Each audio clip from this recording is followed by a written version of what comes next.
सबसे पहले सभी आदरणीय पत्रकार बंधुओं को सादर नमन। आप सब लोग जानते हो,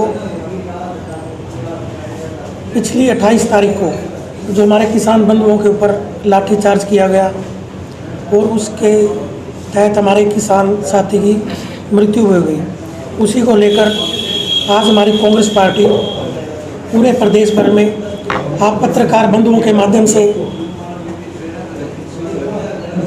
पूरे प्रदेश की जनता को, देश की जनता को ये बताना चाह रही है इस सरकार की बर्बरतापूर्ण नीतियाँ किस तरह से आम आदमी के जीवन को दुश्वार कर रही हैं। उसी के तहत आज हम पानीपत कांग्रेस आप लोगों के माध्यम से महामहिम राज्यपाल जी को और पूरे प्रदेश की जनता को एक संदेश देना चाहते हैं। किस तरह से 28 तारीख को हमारे जो किसान भाई थे वो शांतिपूर्ण तरीके से अपनी मांगों को मनवाने के लिए प्रदर्शन कर रहे थे, लेकिन इस सरकार को लोकतांत्रिक तरीका पसंद नहीं आता, जिसके कारण इन्होंने उन शांतिपूर्ण तरीके से प्रदर्शन करते हुए किसान भाइयों पर लाठीचार्ज किया और अनेक लोगों के बहुत सी चोटें आई, किसी के सिर फूट गए और उसी के तहत हमारे किसान साथी की मृत्यु भी हो गई। हम सरकार से मांग करते हैं उस किसान साथी के परिवार को कम से कम 25 लाख रुपए की नकद राशि दी जाए और उसके परिवार से कम एक व्यक्ति को सरकारी नौकरी दी जाए और इस लाठीकांड की मजिस्ट्रेट से जांच कराई जाए। उसके बाद हमारा दूसरा मुद्दा है जो उन्होंने एक बिल पास किया, भूमि अधिग्रहण बिल। कांग्रेस पार्टी ने सत्ता में रहते हुए कानून पास किया था, जब आपको भूमि किसी भी किसान की या किसी भी व्यक्ति की ज़मीन अधिग्रहण करनी है तो कम से कम उस गांव के, उस शहर के, उस मोहल्ले के 70% लोगों की मंजूरी ज़रूरी थी। लेकिन इस सरकार ने उस कानून को पूर्ण रूप से बदलकर एक नया कानून ला दिया भी आपको किसी भी प्रकार की स्वीकृति की ज़रूरत नहीं है किसी भी ज़मीन को अधिग्रहण करने के लिए। ये तो आप लोग समझते हो, जब ये तो एक कानून ऐसा पास कर दिया, जब हम सुबह सोकर उठेंगे तो हमें पता चलेगा कि हम उस ज़मीन के मालिक नहीं रहे। तो एक बहुत ही दुखदाई कानून है। इसके तहत किसी भी व्यक्ति को अपनी ज़मीन को बचाने के लिए कोई प्रयास, कोई अपील, दलील कुछ नहीं है। ये भी हम आप लोगों के माध्यम से सरकार से अपील करते हैं कि इस कानून को बदलें और नहीं तो कांग्रेस पार्टी सड़कों पर आम आदमी की भलाई के लिए उतरेगी। तीसरा, इन्होंने एक विधेयक पास किया, परिवार पहचान पत्र, जिसके माध्यम से उसमें उन्होंने एक फार्म भरवा रहे हैं, उसके माध्यम से ये लोग, जिसमें आपका Aadhaar number, phone number, bank account और जितने भी आपके डाटे हैं, जितनी आपकी ज़मीन है, कोई भी चीज़ है, वो सब एक निजी कंपनी के हाथों में चला जाएगा। पीछे आपने देखा होगा केंद्र सरकार ने पैक्सास के माध्यम से हर नेता की, हर अफसर की जासूसी करने का प्रयास किया और वही ये कानून के माध्यम से उसको कंटिन्यू करना चाह रहे हैं, लेकिन उन्होंने सिर्फ उसका नाम बदल दिया। ये भी कांग्रेस पार्टी बर्दाश्त नहीं करेगी और किसी की भी निजता के अधिकार का हनन नहीं होने देगी। इसके लिए भी कांग्रेस पार्टी लगातार प्रयासरत है। कल भी हमने धरना प्रदर्शन किया और डीसी साहब के माध्यम से महामहिम राज्यपाल जी को ज्ञापन भेजा भी सरकार को चेताए और ऐसे कानून बनाए जो जनता के हित में हो। इसके बाद अभी आज ताज़ा घटनाक्रम आप लोगों ने अखबारों में पढ़ा भी होगा भी हरियाणा प्रदेश के अंदर बेरोज़गारी 4 गुना पहुंच गई है, यानी कि 37.8%, जो पूरे देश के अंदर सबसे ज़्यादा है। जब तक आप नौकरियां नहीं लाओगे तब तक युवाओं को रोज़गार कहाँ से मिलेगा।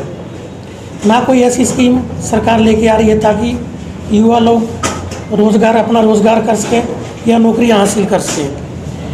अभी पिछले 2 साल से आप देख रहे होंगे जितनी भी नौकरियां निकलती हैं सरकार के द्वारा नौकरियां निकाली जाती हैं और जब युवा साथी कोई 200 किलोमीटर जा रहा है, कोई 100 किलोमीटर जा रहा है, जाकर पेपर देते हैं और शाम को पता चलता है अभी पेपर लीक हो गया, उन बेचारों का पैसा ख़राब होता है, टाइम ख़राब होता है, नौकरियां मिलना तो दूर की बात है। ये एक बड़ा दुखदायी घटनाक्रम है।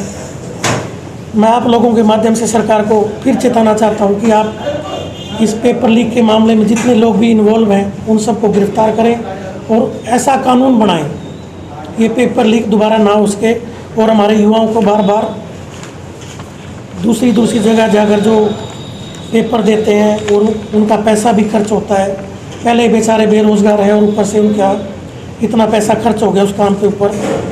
इसको भी हम सरकार से कहेंगे कि इसमें भी कोई ऐसा कानून लाया जाए ताकि हमारे युवा साथियों को बार बार धक्के ना खाने पड़े और जो एक बार उन्होंने पेपर दे दिया उसके तहत उनको नौकरियां मिले मेरिट आधार पर, न कि और किसी घपलेबाजी पे। अब हम कुछ अपने शहर के मुद्दे भी हैं जो आप लोगों के माध्यम से हम उठाना चाहते हैं। सबसे पहले आप देख रहे होंगे गोहाना रोड और असंध रोड पे सड़क चौड़ा करने के इन्होंने एक मुहिम छेड़ रखी है और पिछले 3 महीने से इन्होंने दोनों तरफ सड़क खोद दी, जबकि प्रशासन को और सरकार को पता था अभी आने वाला बरसाती सीज़न शुरू होने वाला है। हिंदुस्तान के अंदर 4 महीने का बरसाती सीज़न शुरू होता है। इन्होंने उसी टाइम पे उन सड़कों को खोदा जब हमारा बरसाती सीज़न शुरू होना था, जिसके कारण सड़क के दोनों तरफ उन खड्डों ने नहर का रूप धारण कर लिया है और जो दोनों तरफ हमारे व्यापारी भाइयों की दुकानें हैं वो हाथ पर हाथ धरकर बैठे हुए हैं। कुछ तो कोरोना महामारी के कारण वैसे ही लोगों के पास रोज़गार बहुत कम है, ऊपर से इस सरकार ने उनके प्रतिष्ठानों के अंदर दुकानों के आगे खड़े खोद कर उनको बिल्कुल बेरोज़गार करने का काम किया है। हम सरकार से मांग करते हैं कि नहर रूपी खड्डों को जल्दी से जल्दी बंद कर लोगों की आवाजाही आसान करें ताकि हमारे व्यापारी भाइयों का काम धंधा सुचारू रूप से चल सके। दूसरा सबसे बड़ा मुद्दा हमारे शहर का है, जो हमारे शहर के मुख्य औद्योगिक क्षेत्र हैं, सेक्टर 25, 29, 25 पार्ट 2, 29 पार्ट 2, उनकी सड़कों की हालत आप लोगों से छुपी हुई नहीं है।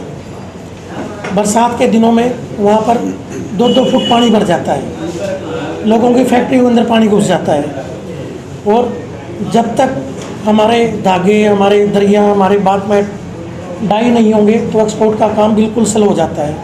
इसकी तरफ भी सरकार को ध्यान देना चाहिए और जो ये दिखते आ रही हमारे व्यापारी भाइयों को इसको दूर करना चाहिए।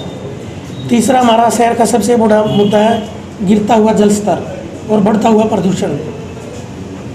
इसको लेके भी इन्होंने चुनाव के टाइम भी अनेक अपने चुनाव घोषणा पत्र में बातें कही थी और आज हमारे शहर की सबसे बड़ी दिक्कत है भी हमारा जल स्तर गिरकर आप 600-700 फुट पर पहुंच गया है और प्रदूषण की समस्या आप लोग देख रहे होंगे कि हमारे पानीपत के अंदर कितनी बुरी स्थिति से हम गुजर रहे हैं। चौथा हमारा सबसे बड़ा मुद्दा है सफाई व्यवस्था। नगर निगम अधिकारी, हमारे पार्षद, हमारा विधायक लगातार कहते रहते हैं हमने करोड़ों रुपए, जो पहले कुछ लाख रुपए था शहर की सफाई का ठेका, जो करोड़ों रुपए पहुंच चुका है। उसके बाद भी शहर की सफाई व्यवस्था आप लोगों के सामने है। इससे बुरी व्यवस्था हम 25 साल में हमने नहीं देखी पानीपत की। जितनी गंदगी आज शहर में फैली हुई है और बार बार ये लोग कहते हैं भी हमें ठेका दे दिया, हम सफाई कराएंगे, लेकिन सिर्फ बातें करके रह जाते हैं, उस पर अमल 1% भी नहीं होता। पांचवा हमारा शहर का सबसे बड़ा मुद्दा स्ट्रीट लाइट का। आप शहर के किसी एरिया में चले जाओ, रात के समय बहन बेटी का या एक आम व्यक्ति का, बुजुर्ग का, बच्चों का निकलना मुहाल है, क्योंकि किसी भी गली के अंदर, किसी भी मोहल्ले में पूर्ण रूप से अंधकार का वर्चस्व हो जाता है रात को 8 बजे के बाद। और पिछले 2 साल में 3 बार कागजों में शहर के अंदर लाइटें लग चुकी हैं। 2 महीने पहले भी हमारे विधायक और पार्षदों ने एक प्रस्ताव पास किया था भी 10,000 लाइटें शहर के अंदर अगले 2 महीने में लगाई जाएंगी। उस बात को अब 3 महीने बीत चुके हैं। मेरे को नहीं पता वो लाइटें किस किस विधायक के या किस किस पार्षद के घर लगी, फैक्ट्री में लगी, लेकिन शहर के अंदर कोई एक लाइट आप लोग दिखा दो भाई यहाँ एक लाइट लगी है। सब कागजी कार्रवाई हो रही है। इस शहर के साथ धोखा करने के सिवाय कुछ नहीं किया जा रहा है। पांचवा हमारा सबसे बड़ा मुद्दा है निगम के भ्रष्टाचार को लेकर। चुनाव के टाइम भी हमारे पार्षद महोदय ने खुद माना था भाई निगम भ्रष्टाचार का सबसे बड़ा मुद्दा है, सबसे बड़ा अड्डा है, और उसमें कोई सुधार नहीं हुआ। लगातार निगम में भ्रष्टाचार बढ़ता जा रहा है। प्रॉपर्टी आईडी का हो या किसी ने अपनी और कोई कार्य कराना हो, वहाँ पर बगैर पैसे दे आप एक काम नहीं करवा सकते। छठा हमारा सबसे बड़ा मुद्दा है बेसहारा पशुओं को लेकर। हमारे विधायक जी ने अपने घोषणा पत्र में चुनाव के टाइम भी कहा था भाई हम चुनाव जीतने के बाद शहर की सड़कों पर एक भी बेसहारा पशु को नहीं रहने देंगे। और पिछले 2 साल के करीब चुनाव को होने जा रहे हैं, इतने ज़्यादा आवारा ये बेसहारा पशु हमारी सड़कों पर नजर आते हैं। तकरीबन हर हफ्ते कम से कम एक व्यक्ति की मृत्यु ये बेसहारा पशुओं द्वारा उनके झगड़े में या उनके द्वारा टक्कर मारने से हो जाती है। अब सरकार को कम से कम विधायक और पार्षदों को, मेयर को अपनी बातों पर तो खरा उतरना चाहिए। जब इन्होंने सरकार ने नैन में गौशाला का निर्माण किया हुआ है, जितने भी हमारे शहर के अंदर सांड हैं, गाय हैं या और बेसहारा पशु हैं, उनको उस गो अभ्यारण्य में नैन के अंदर ले जाकर उनका भरण पोषण करें ताकि उन बेचारे पशुओं को भी सुरक्षा मिले और एक पानीपत के आमजन को भी सुरक्षा मिले। उसके बाद हमारा एक नया मुद्दा आप देख रहे होंगे, पिछले 2 महीने से नया सिस्टम इन्होंने शुरू कर दिया पानीपत के अंदर। जो हमारे शहर के अंदर अभी पिछले 6 महीने, 8 महीने, 1 साल पहले भी सड़कें बनी हुई हैं जिनकी व्यवस्था ठीक है, कोई उसमें दिक्कत नहीं है, कोई खड्डे नहीं है, कोई टूट फूट नहीं है, उन सड़कों को भी उखाड़ कर दोबारा बनाया जा रहा है। ये भ्रष्टाचार करने का एक नया तरीका है। अभी तो पानीपत के अंदर इतनी सड़कें, बहुत सारी ऐसी सड़कें हैं जिनको बनाने की जरूरत है। अब इन बनी बनाई सड़कों को पाड़ कर दोबारा बनाने की क्या जरूरत है। अब पीछे भी आपने एक कानून पास हुआ था कांग्रेस के टाइम में भी, जो सड़क बनाई जाएगी कम से कम 25 साल तक उसकी देख रेख उस ठेकेदार द्वारा की जाएगी। वो कानून आज कहाँ चला गया? जो 1 साल पहले, 1.5 साल पहले, 6 महीने पहले बनी हुई सड़कों को पाड़ कर दोबारा बनाने की जरूरत पड़ रही है। क्या हम उस ठेकेदार को, उस पार्षद को इसके लिए जिम्मेदार नहीं ठहरा सकते कि वो सड़क की देखरेख करे और उसकी मरम्मत करके दोबारा उसको चलने लायक बनाए? अगर वो ऐसा नहीं करता तो उसके खिलाफ कानूनी कार्रवाई की जाए, और जो सख्त से सख्त कानून है, जो सख्त से कार्रवाई है, उसके खिलाफ की जाए, ताकि आगे से कोई ठेकेदार ऐसी गलत कार्य सरकार के खिलाफ ना करे। क्योंकि जनता का पैसा है, जनता की भलाई के लिए लगना चाहिए, न कि किसी ठेकेदार की या पार्षद की जेब में जाना चाहिए। उसके बाद हमारा एक सबसे बड़ा मुद्दा, आज बरसातों का सीज़न है और शहर में कहीं भी चले जाओ आप, जल भराव की समस्या से हमें जूझना पड़ रहा है।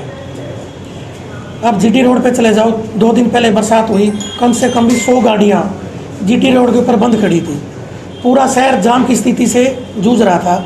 जल भराव के कारण इतना बड़ा जाम लग जाता है पानीपत के अंदर, जो हमारा 10 मिनट का सफ़र है उसको तय करने में हमारे को 2-2 घंटे लगते हैं। जिस भाई को अपने कार्यालय में जाना है, फैक्ट्री में जाना है, या किसी व्यापारी को अपने दुकान पर जाना है, उसको अपनी दुकान तक पहुंचने के लिए 2-2 घंटे का सफ़र करना पड़ता है। जल भराव के कारण वो जाम में खड़ा रहता है। इसके लिए भी हम सुनते हैं, विधायक जी बार बार कहते हैं भाई हमने व्यवस्था कर दी, नाले बना दिए। निगम भी कहता है हमने नालों की व्यवस्था कर दी, शहर में कोई जल भराव की समस्या नहीं होगी। वो कौन से कागज़ में, कौन सी सड़क पर, कौन से एरिया में बना है, कम से कम आप लोगों के माध्यम से हमसे पूछना चाहते हैं, हमें दिखाए ताकि हमारी भी संतुष्टि हो और इस पानीपत की जनता को भी पता चले भाई आगे से आपको इन समस्याओं का सामना नहीं करना पड़ेगा। लेकिन ना पार्षदों को, ना मेयर को, ना विधायक को किसी प्रकार से कोई जरूरत नहीं है इस जनता की, इस पानीपत की शहर की भलाई के लिए। लगातार अनेक समस्याओं से हम और हमारी पानीपत शहर की जनता जूझ रही है।